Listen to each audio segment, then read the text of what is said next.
say in your book Ripper, you take a special kind of pride in representing women who have been victims of intimate partner violence and so on. And we're facing in Canada this epidemic, really daily reported on, of intimate partner violence. And in response to that, you do have these federal candidates, even and especially Pierre Poilievre, talking tough talk on crime.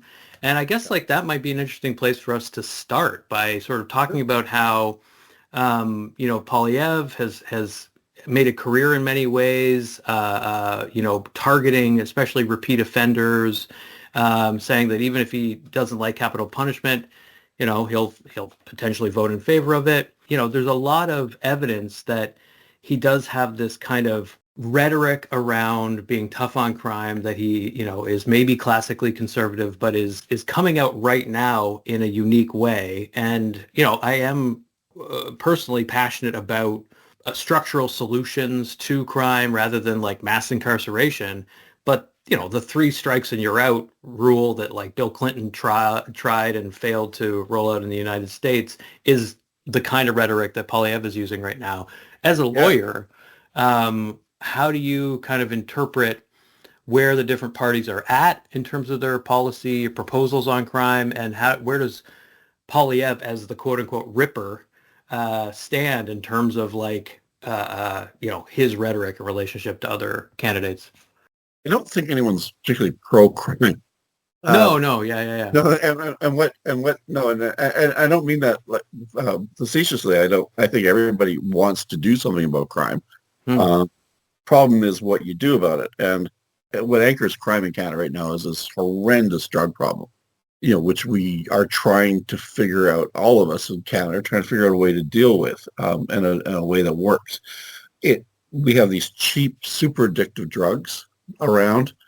We don't have a lot of mental health help for people, either when they're addicts or before they become addicts. So when Ottawa Psychiatric Hospital was rebuilt, and so Ottawa old psychiatric hospital was built when there were a couple 100,000 people. The new one was built when there was 1 million, and they built it smaller than the one they tore down.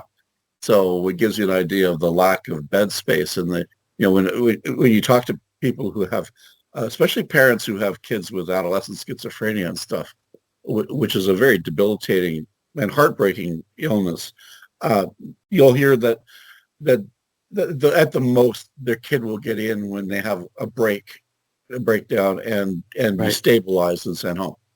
And this just isn't good enough. So what we have is a lot of people who suffered trauma from either organic mental illness or life experiences or abuse, being thrown out of their homes as kids by parents who didn't want them around, getting into these street drugs and then having no way of getting off of them. Downtown Ottawa, like every other city that I've been into in Canada for a while, it has a lot of people living in tents and doorways and missions and things, who are addicted to these drugs and have to come up with the money every day to buy them. And so I'm not sure enforcement is a particularly great way to deal with it, except for trying to stop the supply of this stuff. Now, getting into the Poilievre's actual program, 3 strikes are out would not fly in Canadian courts. There's no way that would pass muster at the Supreme Court. And locking people up and throwing away the key, which he said he'd do with major dealers, like life without parole. This has already been dealt with by the Supreme Court. You can't sentence somebody in Canada to life without parole. It came up in the case, the guy that killed all those people in the mosque in Quebec City a few years back. Right. He was sentenced to consecutive life sentences without chance of parole for 25 years, which meant unless the guy lived to be like 200 and something, he would never get a chance to get parole. And the Supreme Court said that the option of parole always has to be open. So, I'm not sure why Poilievre makes promises about crime that can't be kept. But the one thing he does do is he talks about rehabilitation and money for rehab. Right. that would require a lot of buy-in from the provinces, but I think that is the one way to go. The other thing is real housing for people who are homeless, getting them into a house, getting them set up.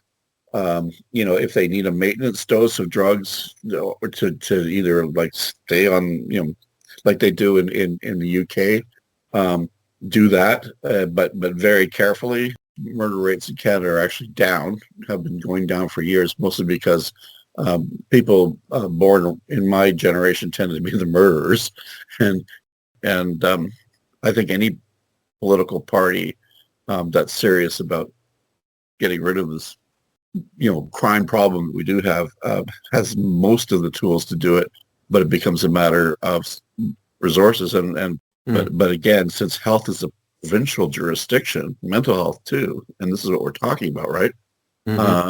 You'd have to look at each province and how much they would pony up, because federal government is not going to start building psych hospitals.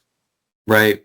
Yeah, no. And the complexity of jurisdiction in Canada, I don't think is well understood, to be honest. No. It seems as though in part because of the polarization that we've seen in the country, there's like a little bit more of an understanding of that, especially now in response to Trump's threats and this kind of unexpected unity that is being created in response to that. There's a greater understanding of like the fact that basically multi-level government decisions happen through like norms and those kinds of conventions and customs of getting work done together rather than like formal processes. It's interesting to kind of get into a discussion of your book on like using that as a segue, because the recent controversy for the Conservatives was around Danielle Smith, Premier of Alberta, going and talking to Ben Shapiro and Breitbart and saying, Poilievre really aligns with Trump in many ways, and that creating a certain degree of blowback because she was just stating facts that the Trump tariffs have hurt the Conservatives in this country, but acknowledging that seemed to actually like deepen the problem for the Conservatives, right? So it's interesting that like she basically, to me, is acknowledging that the strategy of driving a wedge, which was working for the Conservatives and which really Ripper is focused on, is like the way that Poilievre has been very good at, as you say, finding and hyping problems like taxes, crime, housing, drugs, inflations, etc. That now that sort of, if not backfiring, turning into something else. They've had to pivot from those kind of simple slogans that are about polarization toward a Canada first rhetoric, right? And I wondered if you wanted to talk at all about that kind of shift. Sure. I mean, one of the problems with Smith is that she's talking Canada first and then at the same time threatening Western separatism. That there's not going to be a lot of buy-in for that. Second is, the federal government talks for Canada abroad. We don't send 13 ambassadors to different countries to basically freelance agreements on behalf of parts of the country or the country at large. Plus, when she went to see Shapiro, she was also hanging out some really unsavory characters. This Prager University fundraiser that she went to and stuff was pretty skeezy. But the whole Western separatism and telling people that Poilievre would be very friendly with the Trump administration, I don't think really helped Poilievre. No. And I think that he wished she would stop. And there's another thing that's coming up, and I'm not sure, but by the time this airs, there's the Canada Strong and Free conference that's coming up, and it's the old Manning Institute, and they'd already arranged to have American conservatives coming up to talk at these sessions in Canada, and the possibilities for the Poilievre campaign are not particularly good, because God knows what these guys are going to say, and especially if these American conservatives have embraced Trump's 51st state, there's always this idea that the Americans might want to annex Canada at some point, but nobody ever really said so. and like Trump does it, and says so seriously. Like it was like this has been bad for Poilievre. But people associate his movement with Trump's movement. And your book kind of makes that argument in many ways, right? Like you asked the question of sort of like how did we arrive at this moment in the introduction, like of having our own kind of Trump-lite. And a lot of your analysis is about how, Poilievre's media tactics are akin to Trump's, his rallies and so on, his use of partisanship.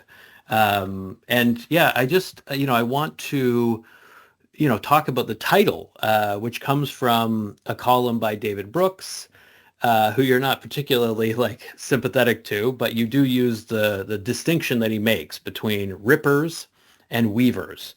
Rippers, you say, whether on the left or right, see politics as a war that gives their lives meaning. Weavers are the opposite. They try to fix things by bringing people together and building consensus. And, you're also saying that there's been this wave of kind of rippers on the right, who have seen real success in taking on the position of the battler. I mean, in Toronto, you saw Rob Ford really rise to prominence, taking that kind of, subject position. But, you're obviously critical of the Ripper. You're saying like it's a force for effectively like fascism in the world politically.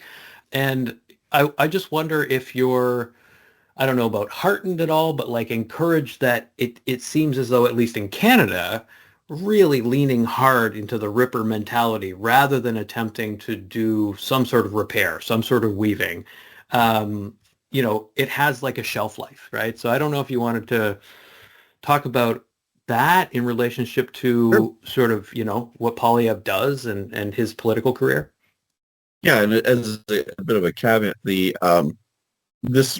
whole Ripper paradigm doesn't just apply to the right, though it mostly does. Right. Charlie Angus is a spectacular example on the left, and who's running right now for the federal leadership, and has always been very aggressive about anything that he gets into, and very rarely does he actually promote anything. I think people are feeling like me that they really need a break from the emotion of politics right now, between the whole forever campaign in the States, and then the ball being picked up with with Trump getting elected, and then things becoming even weirder when he starts talking about taking over Canada and all the anxiety and anger that's generated in Canada. And now the election, with all the stress that's generated, I think that, like you say, the Ripper thing kind of wears thin after a while. After a while, you say, well, okay, you've got all these problems, but we'd like to hear some real solutions. And I think if the Conservatives are going to get elected, if they don't win this election, to get elected next time, they're going to have to actually do some really deep thinking on policy, and come up with ideas that are feasible, constitutional, complex, and not these sort of simplistic slogans, axe the tax or whatever. Axe the tax doesn't solve climate change, for instance. And they have to tell us what they believe in. Do they believe in climate change, that it's really happening? And if they do, how are they going to mitigate it? Do they believe in immigration or not? Because we don't have a straight answer on that either. So yeah, I think I speak for a lot of Canadians when I say I just wish we could just forget about them all for 6 months and have some peace and get away from screens and get away from TVs and then phone calls. I get robocalls all the time. Just have the country run by people who know what they're doing for a while. Let them do their work. Let us get on with our lives. Again, that's not our choice in Canada anyway, because who knows what's going to happen next week with the crazy regime down in the States. I know, yeah, the chaos is absolutely exhausting, and I totally agree that there's like an appetite for disengagement, where people just are doing forms of self-care by like filtering out the media, not completely, walling themselves off from it, but like picking and choosing where they get their information from. And there's a lot in Ripper about that. You say that you see the collapse of media as being part of a much wider threat to democracy, and just media transformation as a force that has kind of paved the way for people like Poilievre. And yeah, I kind of wanted to ask you about that. Sure. Like, again, in this moment where you do have, sloganeering, that sort of politics working to a certain extent, but not necessarily in like the context of like real felt palpable crisis, where I think you're right. You want the government to have a plan, to have a strategy that is coherent, that is, you can communicate it. The Poilievre platform, you seem to suggest, is really modeled on like a kind of Stephen Harper, Margaret Thatcher, Ronald Reagan style of, infinitesimally small government, like almost to the point of not existing. And that is not necessarily reassuring if you're facing like these sorts of sincere threats, whether it's COVID, whether it's, a fascist in the United States. I guess my question is around, how in this moment of media transformation can a candidate actually, confidently communicate in a way that isn't how do you put it, the kind of comforting, the empathic dad style of Justin Trudeau, or the lecturing teacher style of Chrystia Freeland, but something else? Like, do you, watching Carney talk to Albertans, see him as the sort of steady hand that maybe people require right now? And just like, what are your thoughts on the relationship between politics and the media today? Well, yeah, I think with Carney, he seems to be the kind of guy that you would trust to do your income taxes, which is a good kind of good place to start. You give him all the stuff, and when you get it back, you can mail it in without worrying that that it's all screwed up, and which is kind of a good start. But the thing with politics and media these days is that there's so many different medium universes, right? So you're part of a new media universe yourself with the media that you're doing, and and there is this fragmentation away from what used to be called mass media, or from sort of mainstream media, whatever you want to call it, towards the creation of new outlets, many new outlets. Some of them on the right, which are very well funded, by the way, tend to get a lot more money. So what's being created are these, say, YouTube algorithms, where people who are really into the Poilievre style, the right-wing style, the sort of Trumpism, will only see that stuff on their YouTube feed, and that's what they watch. Or they watch things, news, and I'm doing little air quotes here, on websites that where people look like news anchors, and they look like they're reading the news or whatever, and really what it is propaganda. And we have a number of those sites in Canada, and this is a reflection of what's happening in the States, where people can live in a completely different media environment from other Americans, so that when you see some of these MAGA people interviewed, and you're like, what planet are they on? Why do they seem like Manson girls? Like, why are they? It's because they're only exposed to that. They're not reading newspapers. Well, nobody's reading newspapers anymore. Our national newspaper, the Globe and Mail, it's a fine newspaper. It's still one of the great papers of the world, but its circulation is not that high, even online. So when even in the glory days of sort of consensus media, when you had Peter Mansbridge reading the news or whatever, and it would hit 1 million people, that would still leave 29 million people who didn't see it at all. We are very much part of the American media landscape.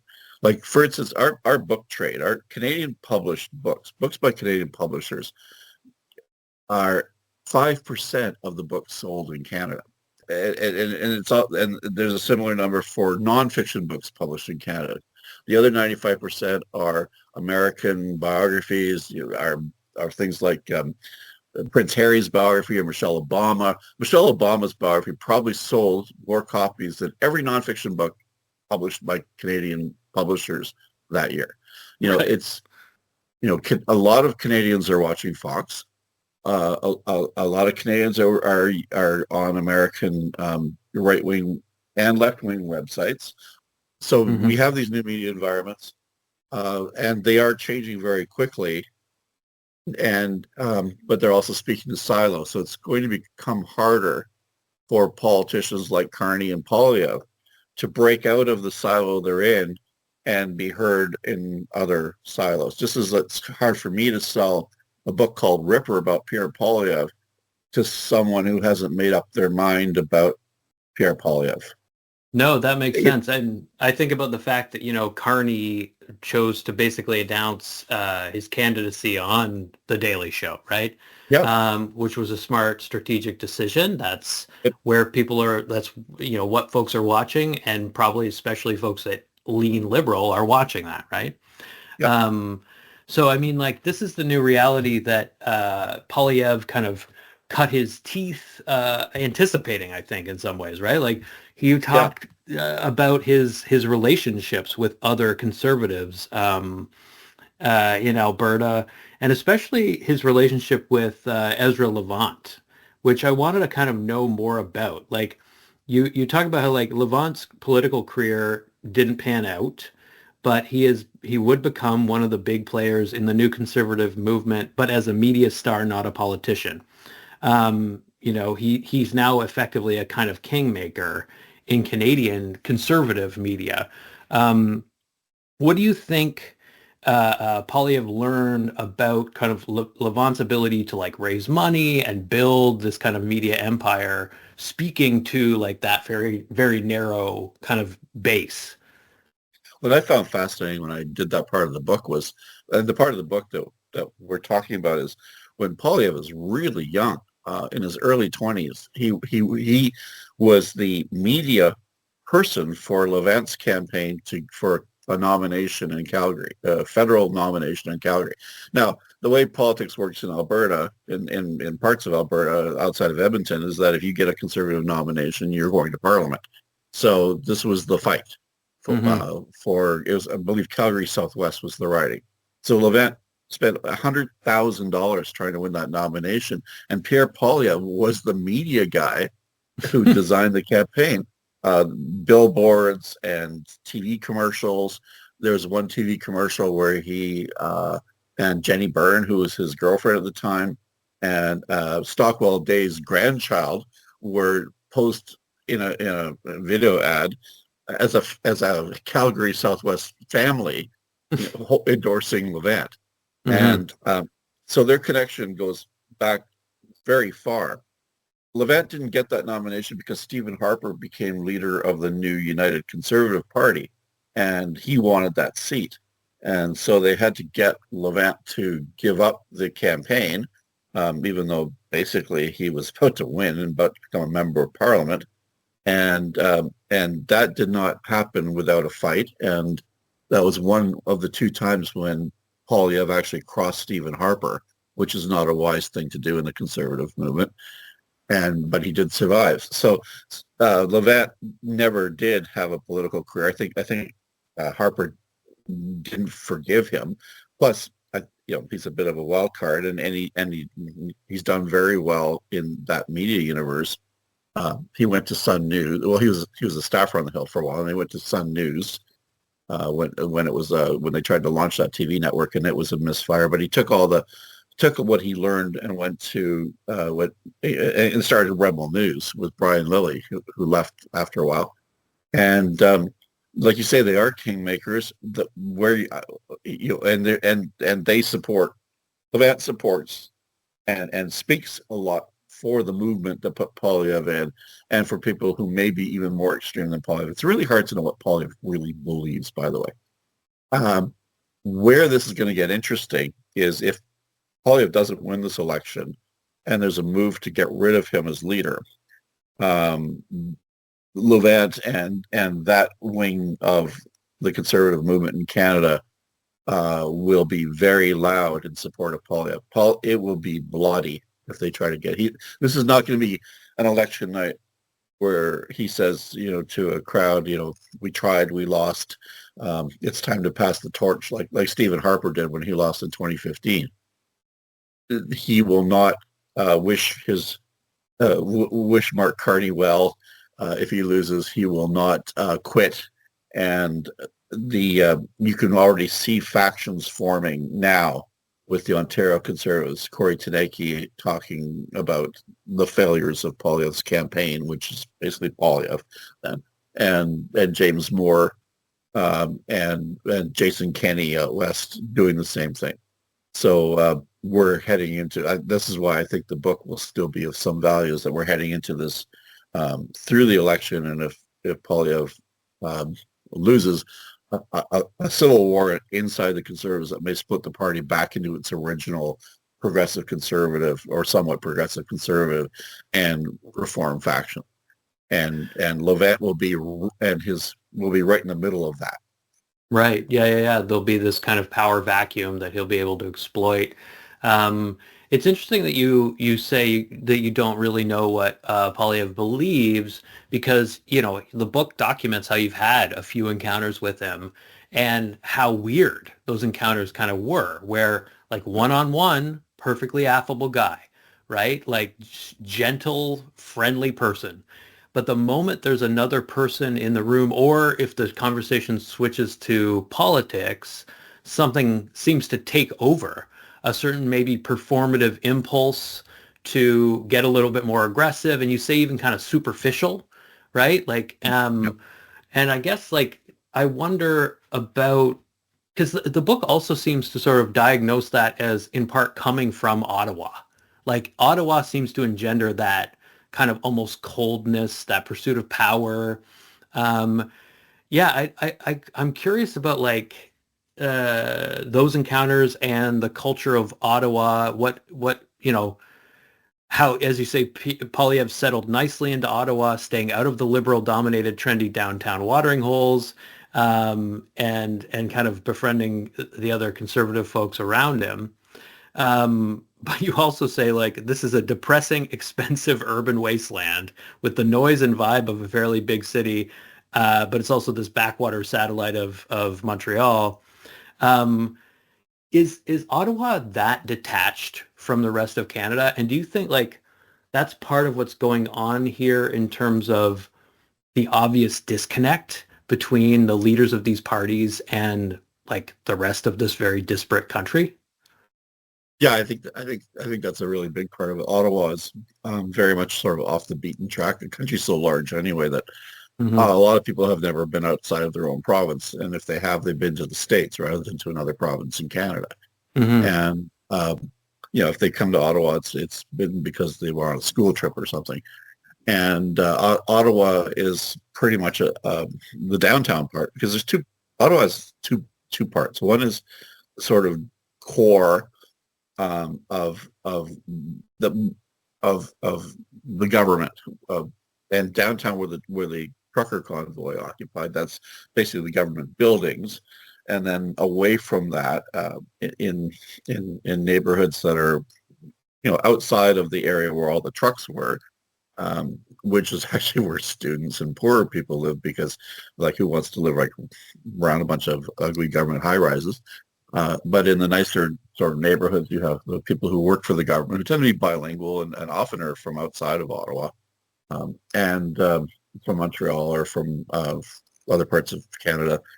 And then you have this sprawling bunch of subdivisions, which is where Poilievre's writing is, people who don't work for the government, who are much more conservatives, much more likely to vote conservative, or even if they vote liberal, they vote for liberals who are really progressive conservatives. They could easily have been in Mulroney's government. I'm talking about David McGuinty, for instance, who has one of these, ex-urban ridings and suburban ridings.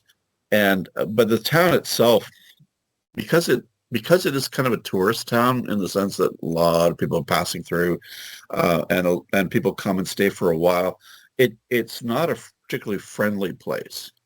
it's got that real company town feeling. And those of us who've lived in company towns, I lived in a railway town for a while when I was a teenager, and a pulp and paper mill town in my early 20s when I took a year off to work, to go to school because I couldn't afford it any other way. We know that feeling of that hierarchy too, that in a company town where there are the workers and the managers don't hang with the workers unless they're overly friendly, very structured. Everybody kind of knows their place, sort of thing in Ottawa too, and a certain snobbishness that is endemic to urban Ontario, much more than it is to rural Ontario, which is something that Poilievre and his supporters pick up on, is the fact that they do feel snubbed by what they see as urban elites. Now, they are rather extreme about that, and to the point where they say that nobody should be an elite, and then you wonder, well, who's going to really run the Bank of Canada or the government of Canada? I don't really care if I can drink with the Prime Minister. In fact, I'd probably prefer not to.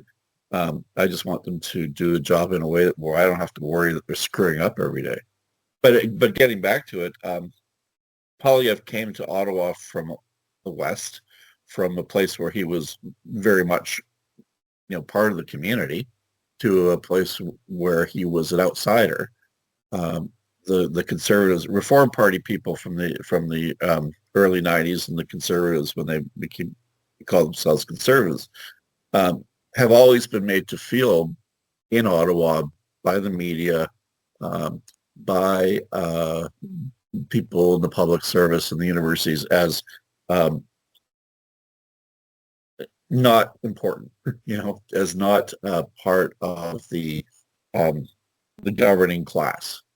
That they get into power once in a while, and that's a fluke, and then the country gets rid of them. And I talk about that kind of resentment that would build in a person like Poilievre and his friends, sitting in the suburban homes, talking. I'd say drinking, but these guys aren't really much. They don't sit around getting drunk every night like a lot of people. Ottawa's a big drinking town. They weren't big drinkers, but just sitting and talking and networking and going back to their ridings in the West. And that's expected a lot. So a lot of air travel, a lot of sort of jet lag, and a lot disconnect from the community in Ottawa.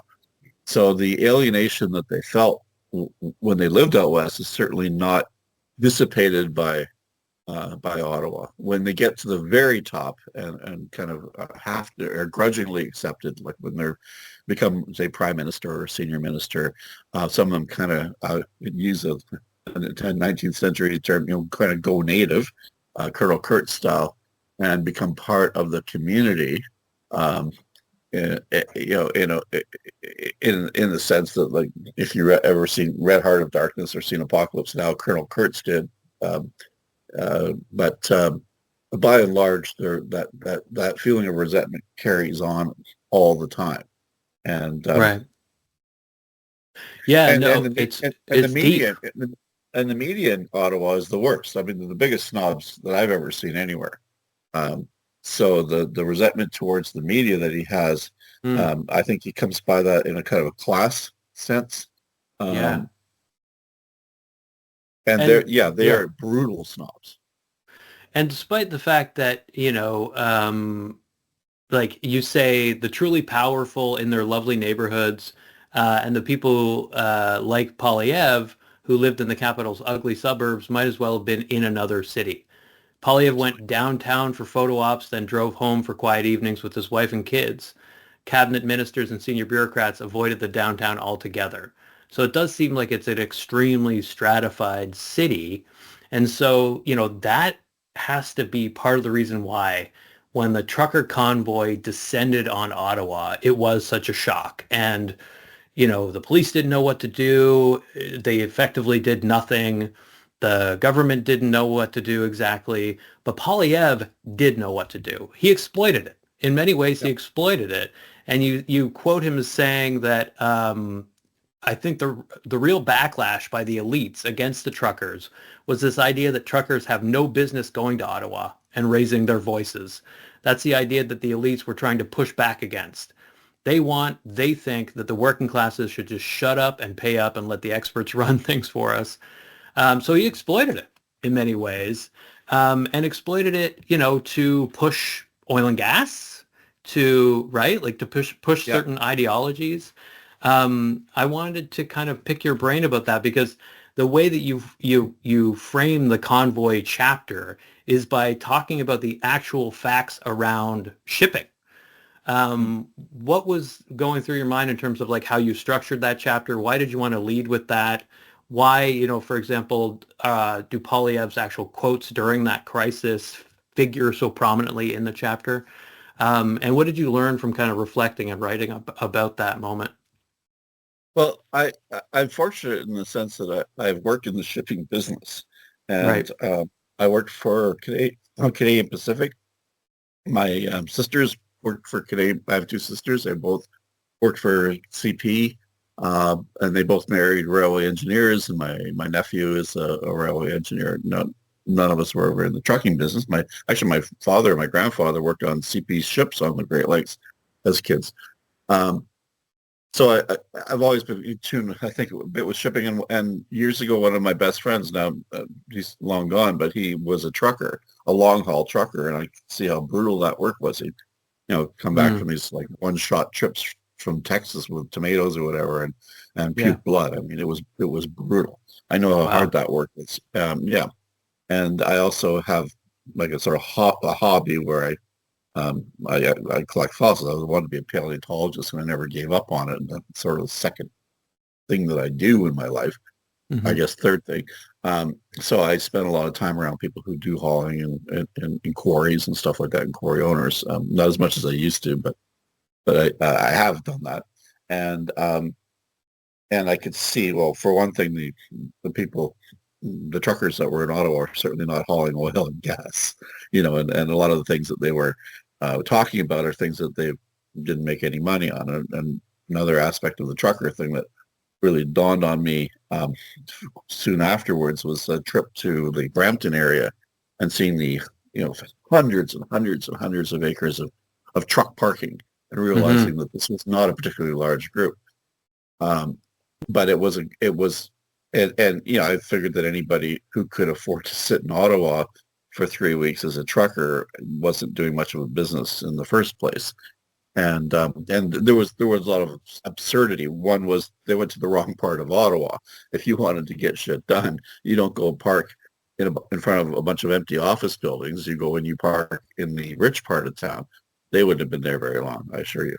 The reason they were allowed to stay partly was that they weren't really in anybody's way by being around Parliament Hill, because nothing was happening there in the public service, because everybody's working from home still, and Parliament itself was mostly on Zoom, I think, at that point too. So again, it was a failure of, but all the visuals looked so good, and to get into your point of like why they couldn't cope with it was because Ottawa they couldn't break the pattern that they expected. People come to Ottawa to protest all the time.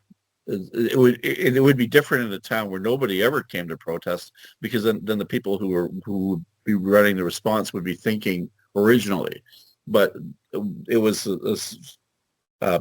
people come to Ottawa. Truckers had come to Ottawa and parked along the streets, but they always left in a day or so.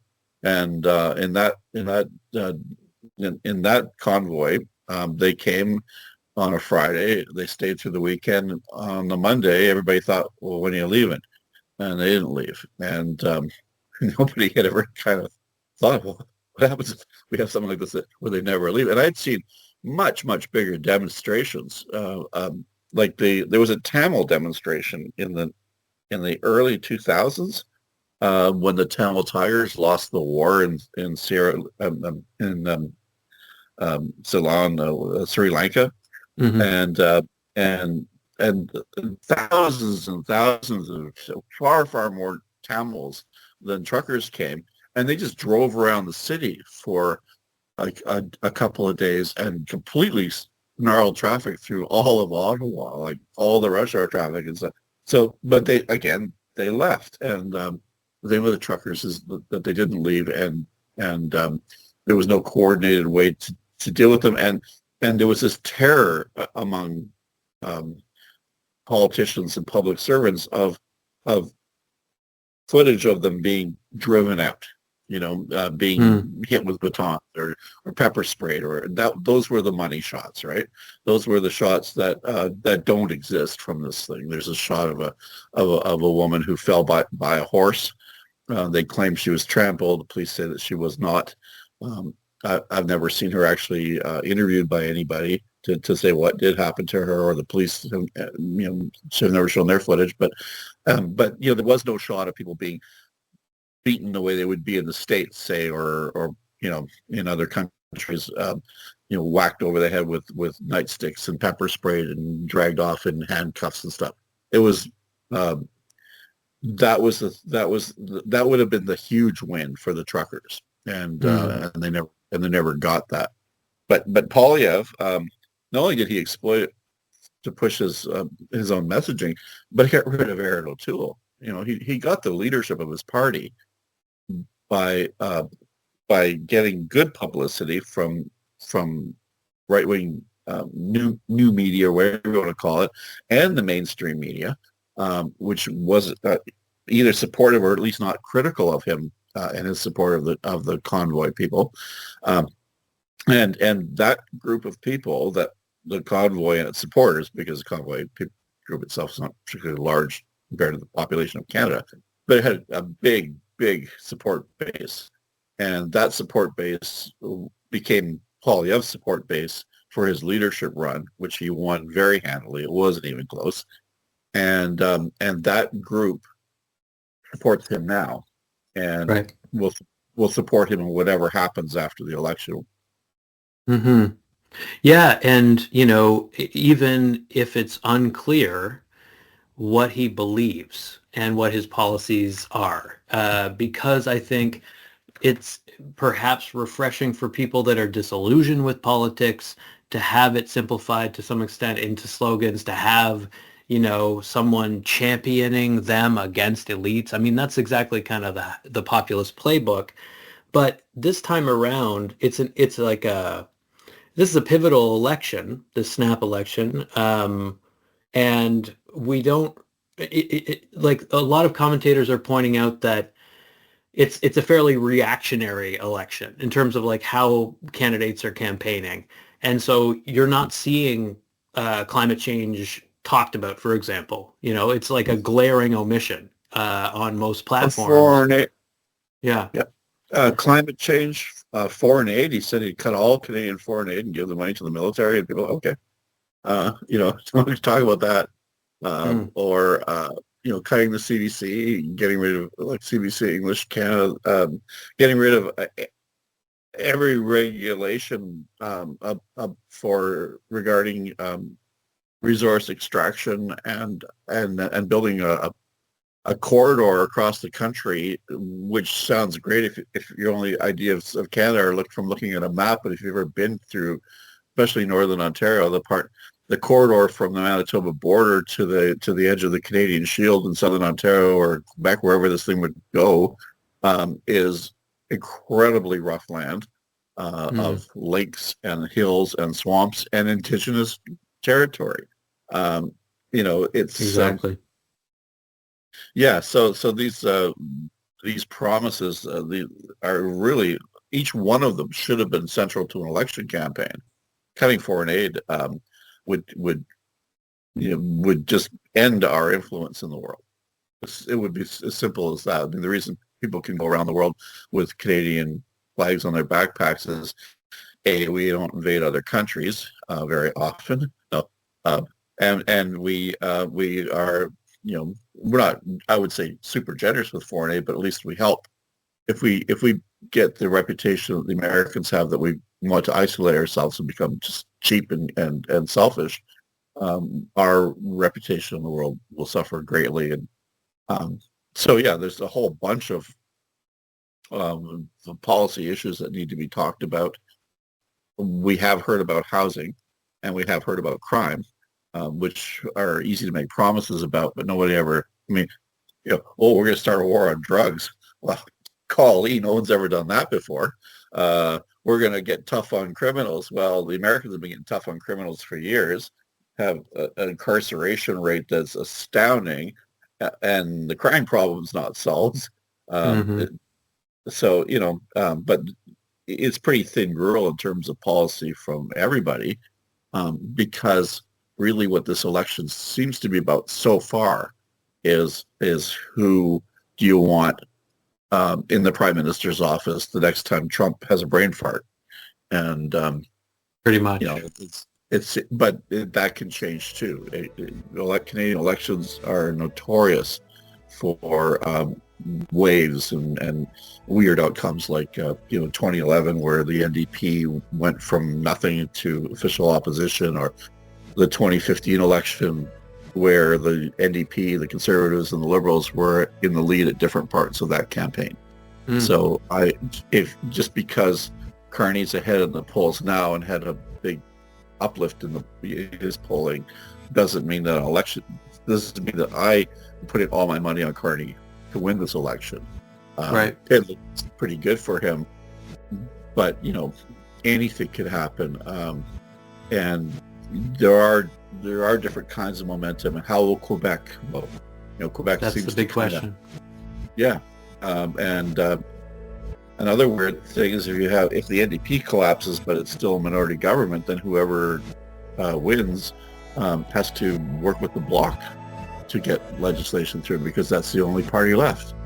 It would be the Liberals, the Conservatives, 3 or 4 NDP, or 8, or I think that's the maximum number the pollsters say would be elected now. And you'd have 20 Bloc Quebecois, and that would be, if you were Mark Carney, would you want to get into a deal with the Bloc and have Poilievre say that now you're in bed with the separatists? Or would you want to be Poilievre in bed with the Bloc? And people say, well, you're tapping into Western separatism and you're making common cause with Quebec separatists, and you're saying you're going to stand up for Canada. How does that work? There's going to be all kinds of weird possibilities on election day. Yeah, it's enough to fill you with a lot of dread, a lot of cognitive dissonance, and I'll say I appreciate your book, because in this moment of so much upheaval, it's nice to read a book that is just sort of sincere and searching. Like, those are the qualities of the book that I think really make it worth reading, is like you are putting yourself in the book in a big way. Trying to make it funny a bit too. Yeah, for sure. I tried to break it up. Like, I had these weird little quotes at the beginning of each chapter and stuff that I had fun finding. People have had enough bummers. Like, everyone's. I think we've all been on this thing since March of 2020, where our world has changed. Our personal world has changed, and the world at large has changed. And I think that Trump is a reaction to the fact that we've never really got our lives back, and the rise of the right everywhere. We seem to be so demanding of conformity, of people to live this middle class suburban consumption lifestyle, and it's so hard to achieve that now. Yeah, no, it's like it's too messy, complex. It's about the kind of global financial system, and that's pretty scary. Anyway, I don't want to take any more of your time. You've been super generous with it, and I appreciate it. I appreciate the book's humor. I appreciate the book's insights. I think people should read it, and I hope they do. Thank you so much